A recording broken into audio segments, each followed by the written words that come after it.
Hermano, vamos a ir a la palabra de Dios. Al Evangelio según Mateo.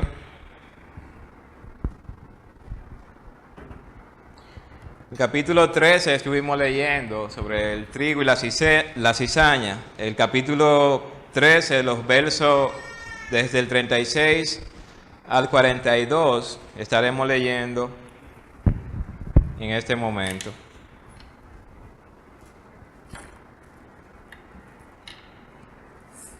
Dice así la palabra de Dios: entonces, despedida la gente, entró Jesús en la casa, y acercándose a él sus discípulos le dijeron: explícanos la palabra de la cizaña del campo. Respondiendo él les dijo: el que siembra la buena semilla es el Hijo del Hombre. El campo es el mundo, la buena semilla son los hijos del reino, y las cizañas son los hijos del malo. El enemigo que la sembró es el diablo. La siega es el fin del siglo, y los segadores son los ángeles. De manera que como se arranca la cizaña y se quema en el fuego, así será en el fin de este siglo. Enviará el Hijo del Hombre a sus ángeles y recogerá de su reino a todos los que sirven de tropiezo y a los que hacen iniquidad, y los echarán en el horno de fuego. Allí será el lloro y el crujir de dientes. Entonces los justos resplandecerán como el sol en el reino de su Padre. El que tiene oído para oír, oiga. Oremos. Soberano Dios, Padre eterno, Padre bueno, Señor, te damos las gracias en esta mañana, Señor, por tu misericordia. Gracias a Dios porque tú eres misericordioso. En este momento, Señor, prepara nuestros corazones, que las distracciones, que las emociones que podamos tener, Señor, sean cautivas a tu Espíritu Santo y a tu palabra, Señor, y todos podamos ser edificados por tu palabra en esta mañana. Padre, bendícenos una vez más con tu palabra, una vez más, Señor, para tu gloria y honra, en el nombre de Jesucristo. Amén. Bien, hemos empezado la serie de predicación que tiene que ver con lo que es el fruto del Espíritu. Y una de las características que nosotros hablábamos la semana pasada es que el árbol que es de limón produce limón. Y el fruto de aquel que es pecador no es otro diferente que la muerte o el pecado en sí mismo. Hablábamos también entonces que como consecuencia de la obra redentora de Jesucristo, una nueva naturaleza, una nueva naturaleza ocurre en aquellas personas que su camino y toda su dirección era de continuo solamente hacia el mar. Nosotros hablábamos la semana pasada que Dios hizo al hombre recto, pero el hombre, con la introducción del pecado, distorsionó todo lo que es recto, bueno y agradable delante de los ojos de Dios. Y que como consecuencia de la obra redentora de Jesucristo, ahora nosotros como cristianos sí podemos dar fruto que muestran la característica propia que son de Dios. El fruto del Espíritu Santo, el fruto de la morada de la tercera persona en nuestras vidas es evidente a través del fruto que emana de cada uno de nosotros que hemos sido regenerados por la sangre de Jesucristo. En ese sentido, hermano, cuando hablamos de lo que es el amor, veíamos cómo el amor puede estar tan distorsionado de que la persona, aún cometiendo injusticia, pueda pensar que está amando, haciendo actos que son injustos. Como la persona dice: yo miento por amor, y veíamos que el perfecto amor de Dios es verdad. Nosotros hablábamos de ese amor que expresa Corintios capítulo 13, los versos 4 al 8 específicamente, donde se ve la naturaleza del amor de Dios que ha sido derramado en nuestros corazones y a través del cual debe emanar de cada persona que ha recibido a Jesús en su vida. En el día de hoy entonces vamos a estar viendo el fruto del Espíritu, el gozo, la paz y la paciencia. Cuando hablamos de este fruto, sin lugar a duda el mundo, el sistema organizado por Satanás, intenta continuamente imitar cada una de estas cosas. El gozo, existe una terrible distorsión sobre lo que es el gozo. Tanto así que las personas cuando ven a un joven acudiendo a la iglesia dicen, tú vas a dejar de gozar tu vida para dedicarla a Dios. Y eso no es más que la distorsión que existe en el corazón del hombre de lo que es el gozo. De igual manera, el mundo vive continuamente invirtiendo millones y millones de recursos, buscando darle paz a los ciudadanos de sus naciones. Y paz no encuentran. Invierten en armas, en seguridad, en vigilancia y en un sinnúmero de logística. Y aún así el ser humano no consigue la paz. Vive también buscando distorsionar lo que es la paciencia. Y si algo impera en este tiempo es la falta de este fruto. Paciencia. Las personas se han olvidado de esta palabra. No existe paciencia en el corazón de alguien que está de espalda a Dios. No hay manera que le digan, espera pacientemente. Vamos a ver entonces, ¿qué es el gozo? El gozo es el resultado glorioso de la obra realizada por Cristo en la cruz del Calvario. El gozo y la alegría muchas veces son confundidos uno y otro, mientras que la alegría es algo que tiene que ver con el momento favorable por el cual estamos atravesando. El gozo tiene que ver con cuál es mi esperanza futura en lo que yo estoy esperando.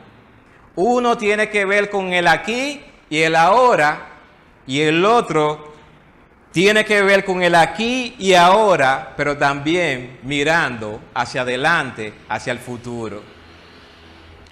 Es imposible entonces que una persona que no tiene a Dios en su corazón, una persona que no conoce a Dios, tenga gozo en su vida y en su corazón.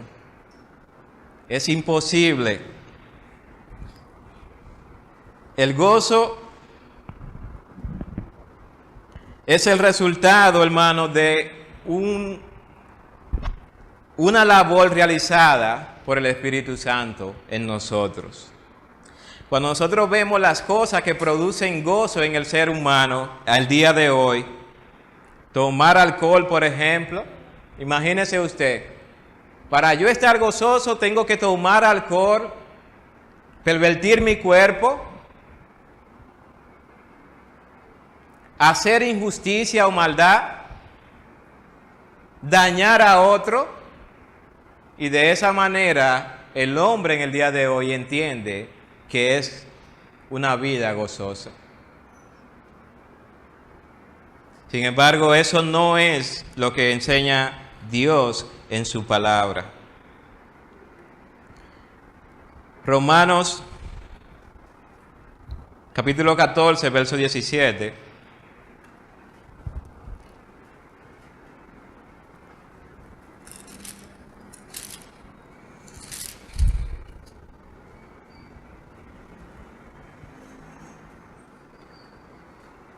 Dice, porque el reino de Dios no es comida ni bebida, sino justicia, paz y gozo en el Espíritu Santo. ¿En qué consiste el reino de Dios? Justicia, paz y gozo. ¿Qué es lo que produce gozo en el creyente? ¿Qué es lo que produce gozo en aquellos que siguen al Señor Jesucristo? Nosotros tenemos un ejemplo muy interesante en Lucas capítulo 10, verso 17.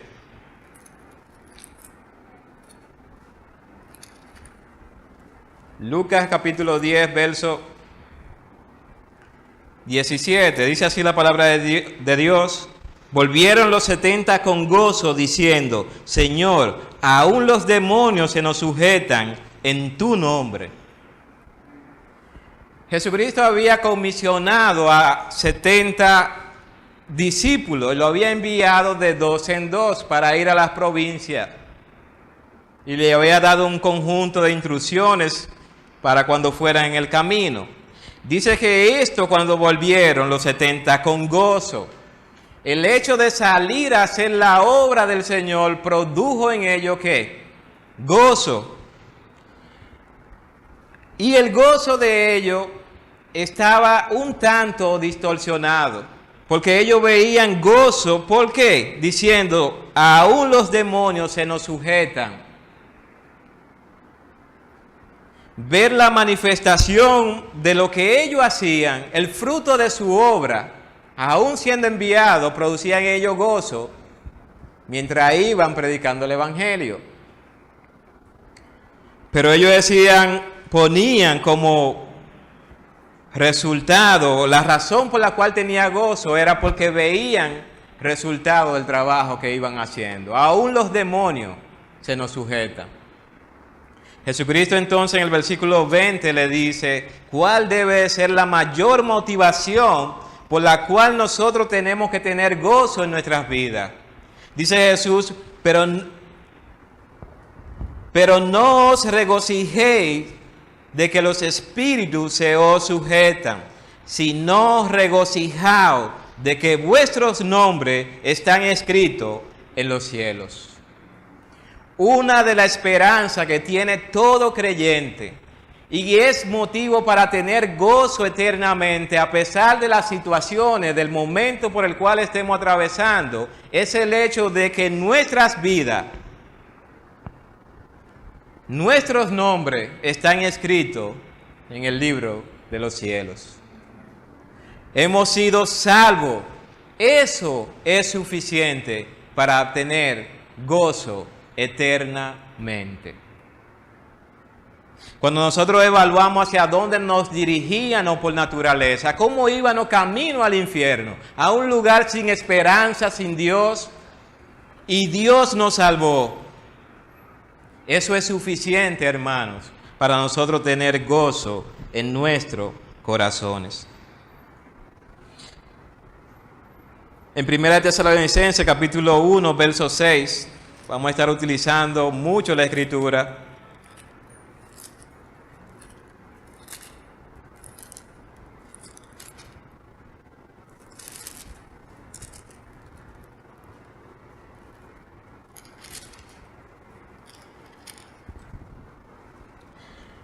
Dice: y vosotros viniste a ser imitadores de nosotros y del Señor, recibiendo la palabra en medio de gran tribulación, con gozo del Espíritu Santo. Una de las características que destacaba la iglesia primitiva es precisamente esto: a pesar de las tribulaciones, recibían la palabra de Dios, ¿con qué? Con gozo. Anhelaban escuchar la palabra de Dios, la recibían con gozo, con regocijo en sus corazones. Escuchar la palabra de Dios produce en los creyentes gozo. Filipenses capítulo 3, verso 1.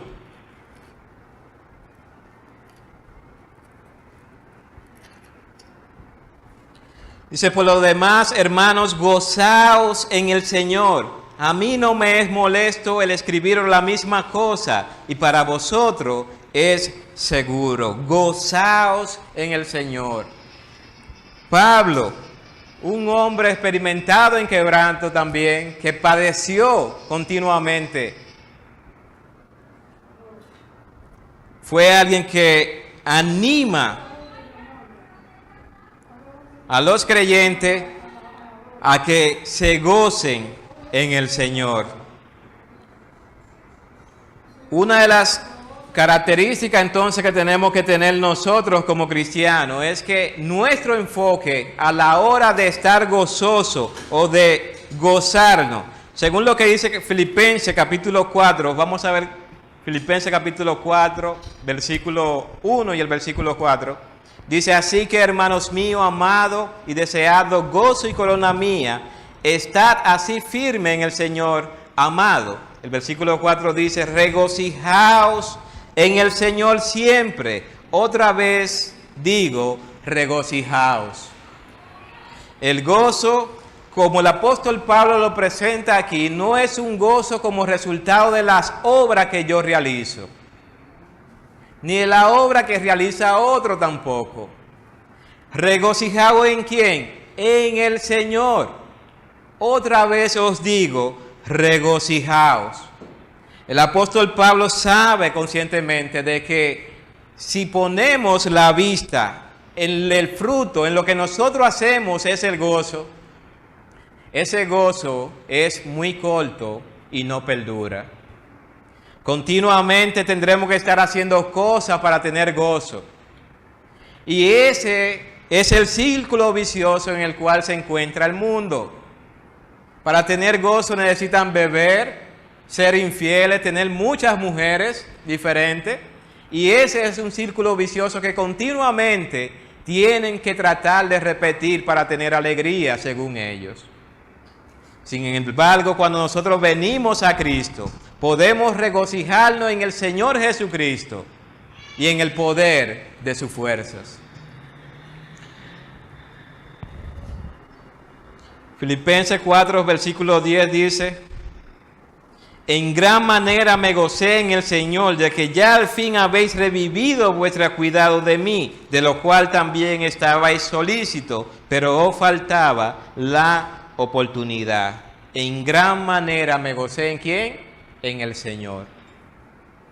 Todo nuestro gozo, toda nuestra esperanza está depositada en el Señor, no en la circunstancia por la cual atravieso. Esa es una de las razones por la cual muchas personas, cuando viene la tribulación, quitan su enfoque del camino del Señor. Yo voy a la iglesia, yo busco a Dios mientras la situación es favorable a mi situación. Es el concepto de muchos.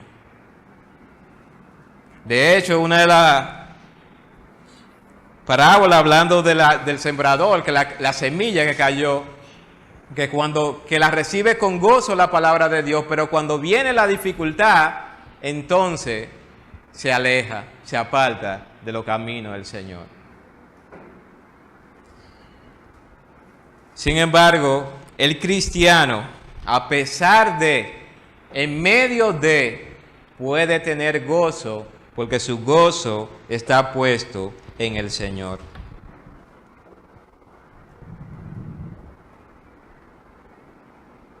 Hermanos, nosotros entonces debemos tener una estrecha relación con Dios, saber en qué está fundamentada nuestras vidas. No debemos buscar la alegría. Debemos estar contemplando a Dios continuamente para poder tener gozo en todo tiempo, en todo momento, en toda circunstancia. Nuestro gozo viene del Señor Jesucristo. El fruto del Espíritu es el gozo. Debemos estar entonces siempre gozosos. Escuchar su palabra produce en nosotros gozo. Hacer su obra, obedecer su mandamiento produce gozo en nuestras vidas. No hacerlo, hermano, es todo lo contrario. Un cristiano que no tiene gozo es un cristiano que no ha conocido a Dios. Y es una contradicción, ¿verdad? Imagínese siempre el desánimo por la situación económica, por la salud. Hermanos, si nosotros enfocamos nuestras vidas únicamente en estas cosas terrenales, vamos a vivir todo el tiempo dando lástima. Me duele aquí, se murió un familiar, perdí el empleo. Estas son situaciones por las cuales entendemos que debe haber profunda tristeza, es cierto. Pero el gozo que da el Señor, aún en medio de las situaciones, se mantiene, hermano. Porque nuestra esperanza está puesta en Él. Y Él es verdadero. Él dijo, Él lo va a hacer.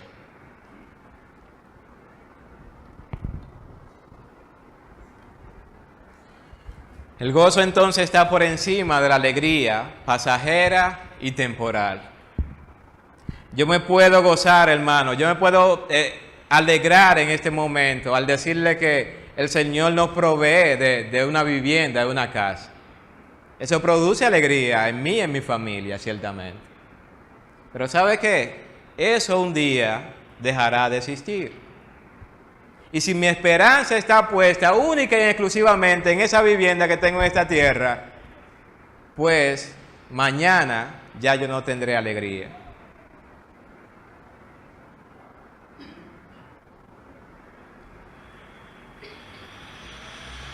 Pero al tener gozo, hermano, de que Jesús prometió que Él se iría y prepararía morada para que donde Él está, nosotros también estemos. Eso sí produce gozo en mi corazón y me permite mantenerme gozoso a pesar de las situaciones.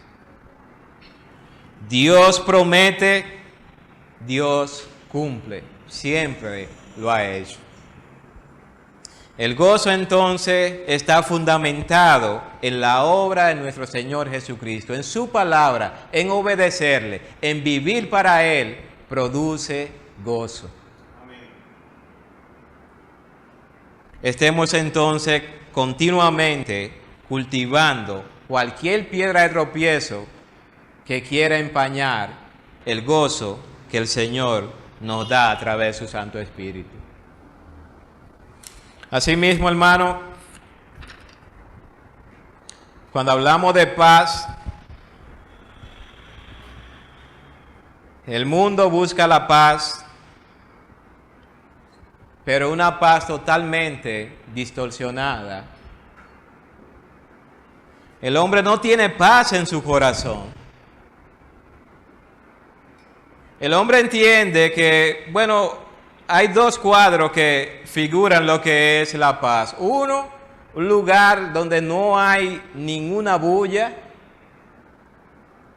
todo en silencio, apacible, no se escucha absolutamente nada, eso es paz. Y otro es el cuadro de un nido, ¿verdad? Cerca de una catarata o un nido en medio de una tormenta y allí está el pajarito tranquilo, en paz. Si bien es cierto, en este mundo las aflicciones continuamente llegarán a nuestras vidas. Dificultades, pleitos, continuamente llegan a nuestra vida. Ya sea que usted salga a buscarlo, o ya sea que usted se quede tranquilo esperándolo. Las dificultades y los pleitos vienen a nuestras vidas.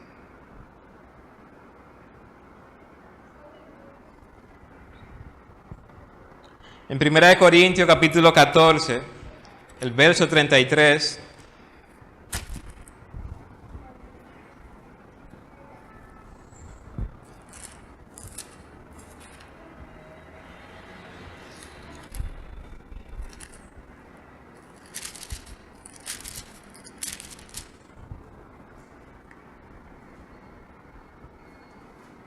dice la palabra de Dios que Dios no es Dios de confusión, sino de paz. Nosotros vemos que una de las características de Dios es precisamente que donde Él habita, donde Él está, hay paz. Romanos capítulo 12, verso 18. Allí hay un principio muy interesante que nosotros como creyentes debemos estar continuamente. Antes de eso, hermano, vamos a Romanos capítulo 5, verso 1.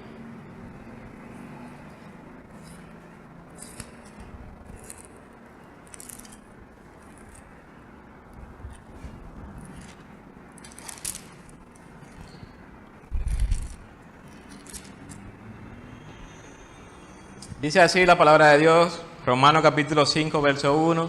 Justificado pues por la fe, tenemos paz para con Dios por medio de nuestro Señor Jesucristo. Nosotros vivíamos en guerra abiertamente, en enemistad contra Dios. Y el hombre no encuentra paz en su interior, no encuentra paz en su hábitat.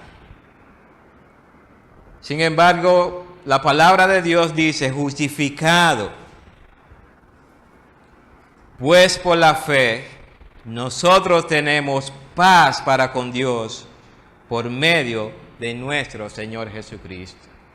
La paz es el resultado del pago de Jesucristo a la demanda de un Dios santo, justo y bueno,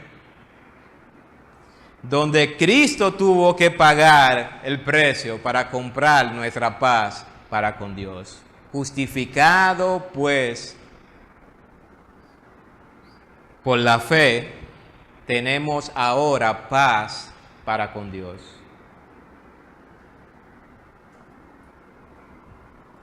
En Mateo 5, 23, 24,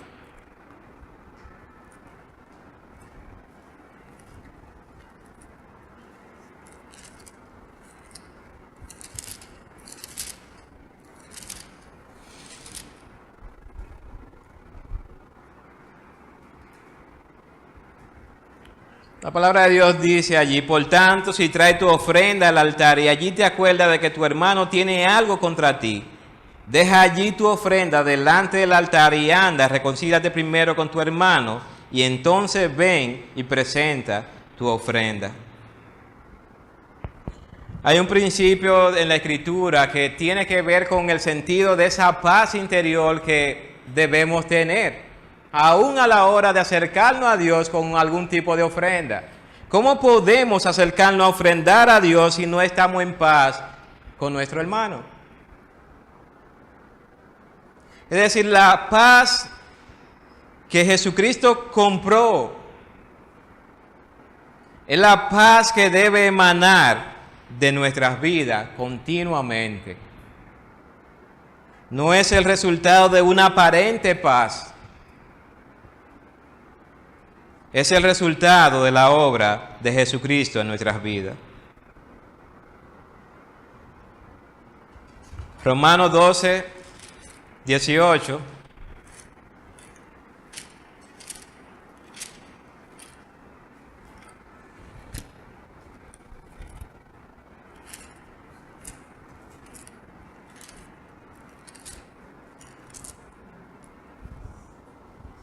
Dice así la palabra de Dios: si es posible, en cuanto dependa de vosotros, estás en paz con todos los hombres.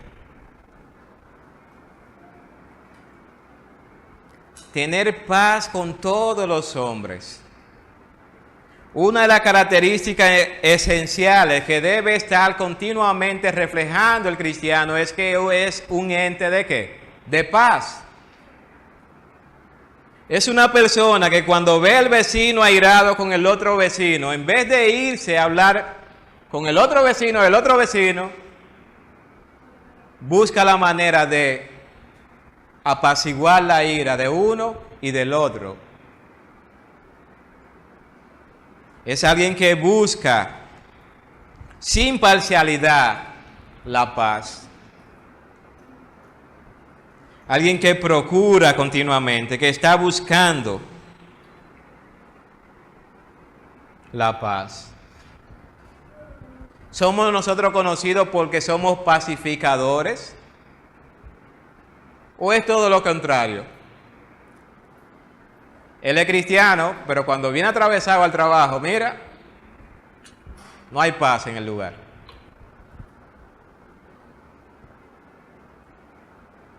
O una frase muy utilizada a veces, ¿verdad? No, yo me quito el traje de cristiano y me pongo el de pelea.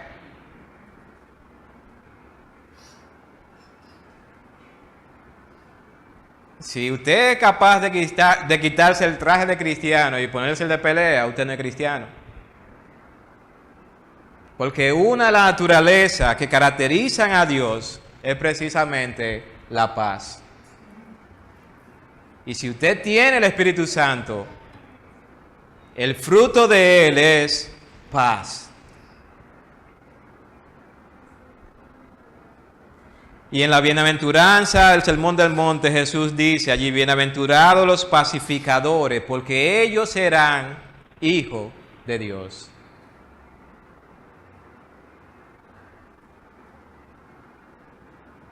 Pacífico, alguien que busca continuamente la paz. ¿Qué hacemos nosotros cuando alguien se acerca con un chisme? Cuando alguien no está contento con otra persona, ¿somos de los que le echamos combustible para que se encienda la ira de la otra persona y el problema acrecente, sea más grande? ¿O somos pacificadores? Buscamos decirle, no, mira, el hecho de que tú no estés de acuerdo con esa persona por su postura y todo lo demás, yo no creo que esa debe ser la actitud. Si hay alguna diferencia, entonces sentémonos con esa persona, exprésale que te desagrada esto o aquello de esa persona y juntamente entonces armonicemos, porque estamos en un mismo cuerpo que es en Cristo Jesús. Eso es buscar la paz, hermanos. Cuando hacemos lo contrario, no estamos buscando la paz. No la procuramos, no la cultivamos. No emana de nosotros paz. Y obviamente nadie puede dar lo que no tienes en su corazón. Nadie puede dar lo que no tiene. No se le puede pedir a una mata de mango que produzca limones, porque es imposible. Pero el fruto del Espíritu es paz.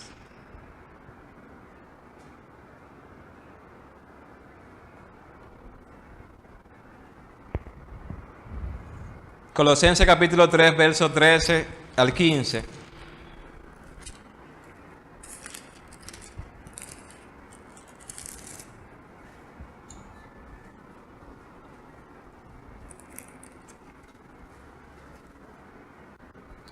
Dice, soportando unos a otros, perdonándoos unos a otros, si alguno tuviere queja contra otro, de la manera que Cristo perdonó, así también hacedlo vosotros. Y sobre todas estas cosas, vestido del amor, que es el vínculo perfecto, y la paz de Dios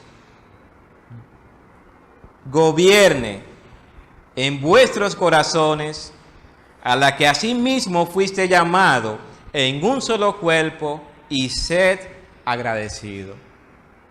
Una de las características que va a emanar de nosotros es la paz, pero es por el resultado de lo que está diciendo la palabra de Dios.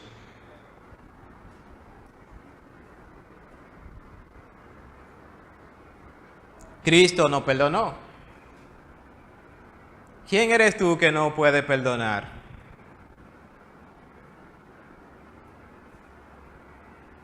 ¿Quiénes somos nosotros que no podemos perdonar? ¿Eras tú tan bueno cuando Él te perdonó?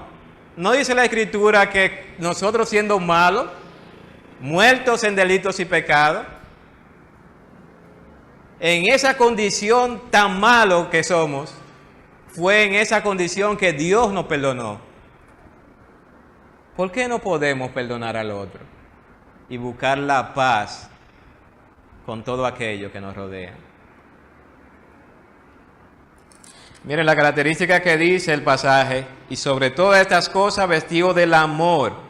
El amor debe emanar en nuestros corazones, que es el vínculo perfecto. Y la paz de Dios gobierne, reine, dirija nuestros pensamientos, nuestras emociones y glorifiquen a Dios. La paz a la que asimismo fuimos llamados en un solo cuerpo. Tener paz, procurar la paz, es una muestra de gratitud a Dios, donde entendemos lo que Él nos perdonó a nosotros y que por lo tanto puedo perdonar a los demás.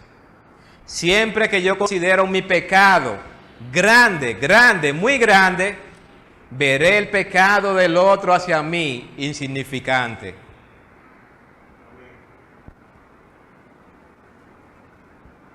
Pero cuando yo veo el pecado del otro muy grande y el mío pequeñito, yo no puedo perdonar.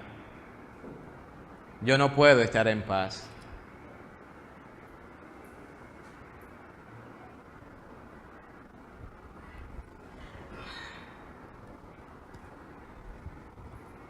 Finalmente, hermano, vamos a ver el fruto del Espíritu, la paciencia. Y hemos estado hablando del gozo, hemos estado hablando de la paz. Vamos a hablar de lo que es la paciencia. La paciencia viene de una palabra griega que se traduce como hipomoné, traducida como resistencia, constancia y entereza, en circunstancias que no pueden ser cambiadas. Es decir, usted tener resistencia, constancia en situaciones que no pueden ser cambiadas. Pero hay otra palabra, o sea, la misma palabra se traduce como macrotumia, que significa longanimidad, de gran disposición, el opuesto al genio rápido, impaciente y que se frustra fácilmente. Esta definición, hermano, de lo que es paciencia, se aplica mucho mejor la segunda definición a lo que es el fruto del Espíritu. No podemos pretender que en las cosas en nuestras vidas, dificultades o beneficios sucedan abracadabra, como pedirlo por arte de magia. Señor, no quiero padecer más, hecho está. No es de esa manera que sucede. Señor, yo no quiero seguir padeciendo, enséñame. Y eso lleva un proceso que puede ser largo como puede ser corto, pero igualmente mantenernos con esa actitud y esa disposición esperanzadora es lo que nos permite desarrollar la paciencia. La paciencia, el mundo carece de lo que es la paciencia. La palabra en sí significa mantenerse sin descarrilarse por las adversidades. Cuando somos capaces de mantenernos firmes, avanzando constantemente, sin descarrilarnos, sin desviarnos. A eso hace referencia la palabra paciencia. Nosotros somos el resultado de la paciencia de Dios. En 2 de Pedro, capítulo 3, versos 8 y 9, allí nosotros vemos que Dios es paciente para con el hombre, no queriendo que se pierda, sino que todo proceda al arrepentimiento. Y estoy parafraseando el texto. En Efesios capítulo 1, versos 1 y 2, capítulo 4.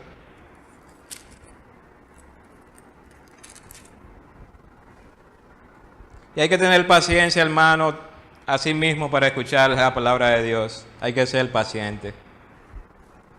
Yo pues preso en el Señor os ruego que andéis como es digno de la vocación con que fuiste llamado, con toda humildad y mansedumbre, soportando con paciencia los unos a los otros. ¿En qué? En amor. Yo soporto al otro, pero no es soportar en el sentido, mientras estoy soportando, estoy en amargura. Mientras estoy soportando, estoy en quejándome. Ese no es el concepto de la paciencia. Mientras estoy soportando a mi hermano, lo hago como con amor, buscando mostrar la obra de Cristo en mí, buscando reflejar la obra de Cristo en mi vida. Mientras espero pacientemente, estoy mostrando continuamente amor.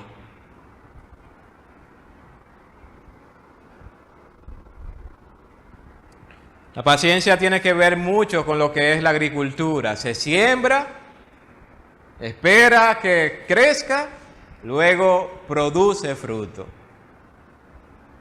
Es a eso a lo que hace referencia, eso lo que es la paciencia.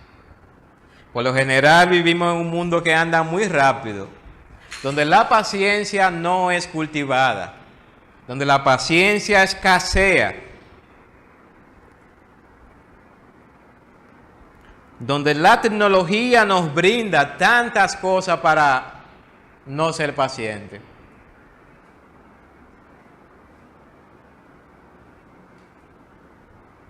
Debemos continuamente entonces procurar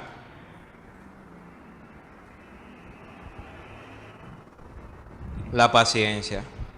Hebreo capítulo 10, verso 36. Hermanos, esperen pacientemente, ámenme mientras estoy predicando aún.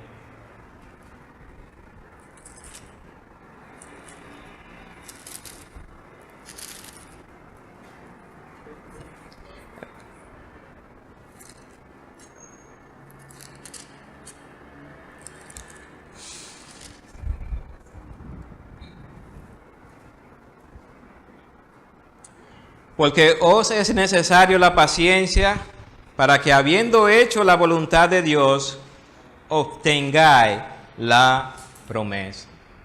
La paciencia es necesaria en la vida del cristiano. Una persona que viene a los pies del Señor Jesucristo debe de ser paciente, aguardando pacientemente la venida de su Señor y Salvador. Mantenerse sin descarrilarse, ni a la izquierda ni a la derecha. Me mantengo firme, constante, esperando a mi Señor y Salvador Jesucristo.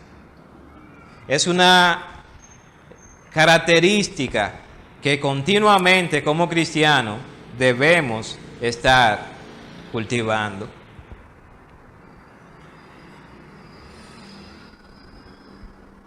Cuando predicamos el Evangelio, hermano, igualmente debemos ser pacientes. No podemos pretender, predicamos, no se convirtió nadie, bueno, esto no está funcionando. No, paciencia, a su tiempo.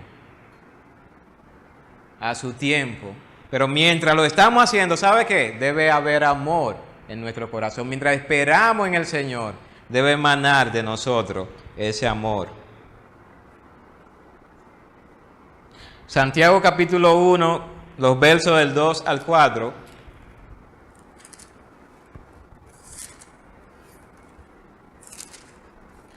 Allí habla de las madres cuando dice, Señor, dame paciencia. Bueno, pues, capítulo 1, los versos 2 y 4, dice, hermanos míos, tened por sumo gozo cuando os halléis en diversas pruebas, sabiendo que la prueba de vuestra fe produce paciencia, mas tenga la paciencia su obra completa, para que seáis perfectos y cabales, sin que os falte cosa alguna. Esperar pacientemente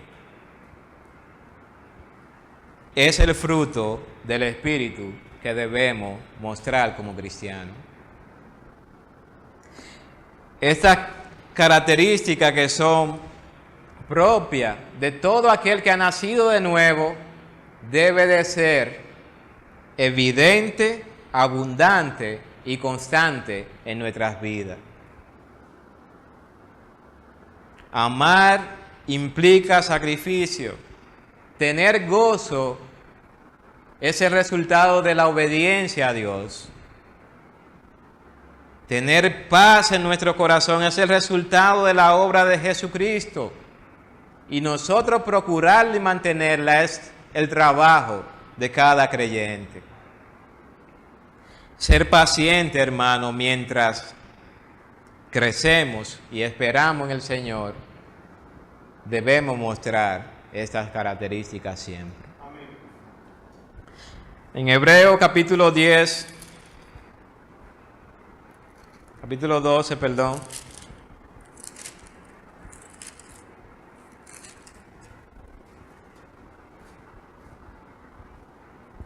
El versículo 2 dice: puesto los ojos en Jesús, el autor y consumador de la fe, el cual por el gozo puesto delante de él sufrió la cruz, menospreciando el oprobio, y se sentó a la diestra del trono de Dios.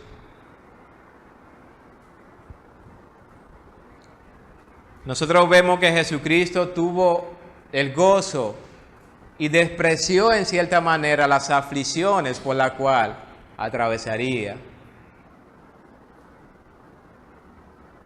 ¿Tenemos gozo, hermano?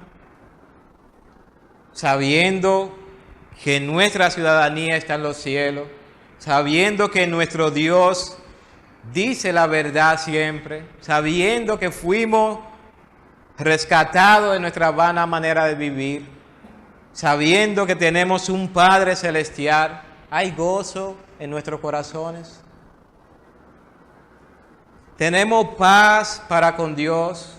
¿Procuramos nosotros la paz? ¿Estamos siendo pacientes mientras esperamos?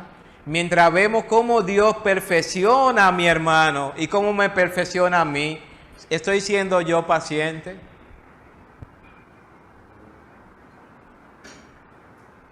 Hermano, esperar con paciencia nos permite ver el resultado de la obra de Dios en nuestras vidas y en la vida de los demás.